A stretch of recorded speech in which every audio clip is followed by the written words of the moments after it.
सरोज के मुद्दे पर आज संसद के अंदर और बाहर जबरदस्त सियासी बयानबाजी देखने को मिली। बीजेपी सदर जेपी नड्डा ने राज्यसभा में सोनिया गांधी का नाम लिए बिना ही इल्जाम लगाया कि उनके कनेक्शन सोरोस फाउंडेशन की ओर से फंडेड एक तंजीम से हैं।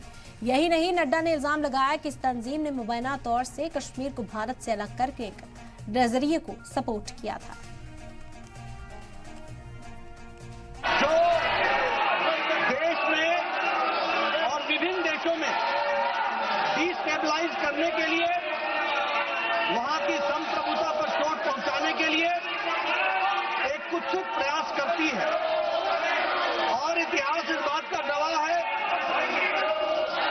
हम सब जानते हैं कि जो विषय OCCRP ने रिपोर्ट किया, उसको यहां पर लोकसभा के सदन के विपक्ष के नेता ने उठाकर ये साबित किया है कि बाहरी शक्तियों का वो एक तरीके से औजार बन करके, टूल बन करके देश में अस्थिरता लाने में अपना योगदान कर रहे हैं।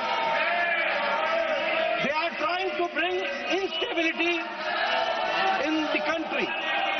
उसी तरीके से the forum of democratic leaders of Asia Pacific, जिसकी को चेयरपर्सन कांग्रेस पार्टी की वरिष्ठतम नेतृत्व है महोदया,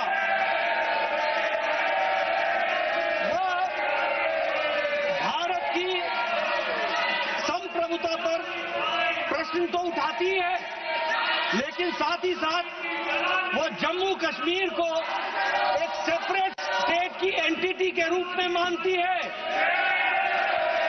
और ऐसी संस्थाओं से जुड़ा होना कांग्रेस पार्टी का, ऐसी संस्थाओं के साथ संलिप्त होना कांग्रेस पार्टी का, ऐसी संस्था को कोर्ट शेयर करना कांग्रेस की नेतृत्व के द्वारा यह बताता है कि यह देश में की आंतरिक सुरक्षा और देश की बाह्य सुरक्षा के लिए बहुत बड़ा खतरा है। और